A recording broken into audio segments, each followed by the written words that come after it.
So there are many aspects of your gameplay that you can change within Roblox Studio. And in this lesson, I want to show you where you can find some of those settings so you're more comfortable with locating them. And then I'll show you some of the specific ones in the next lessons. So let's get started. So you have a Roblox Studio open. And let's go ahead and pull up the Roblox demo game we've been working on. And so there are several areas in here that are important for finding the settings for gameplay. The first one I want to show you is in the Home tab. And it's right here in the game settings. And you want to make sure that you have your game published, as we discussed in an earlier lesson. And so here we've got the basic info. You can change the name, the description again.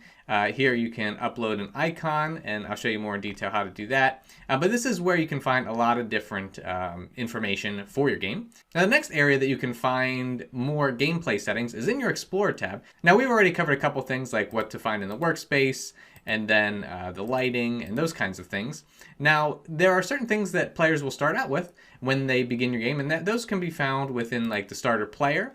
And so you can go ahead and explore some of the settings you can change there, as well as the starter pack. And we're going to be going through some of this in detail. There are teams and then the starter GUI as well. And so, but I just want to show you again, the Explorer tab and the game settings are the main two areas. Now there's a couple other areas that we can find them too, but I just want to introduce you where to find the settings that we're going to be changing. So I wanted to point out briefly that if you make any changes to the settings in the Explorer tab or to the game settings, that you might want to test run your game to see what changed and how it's different from what you experienced before.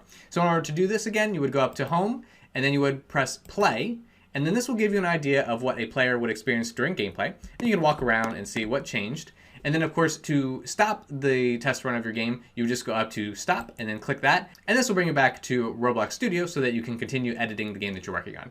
So your action item for today is to go ahead and click around the Explorer tab and the game settings and see what is available to you that you can change within Roblox Studio. So I thank you, and I'll see you in the next lesson.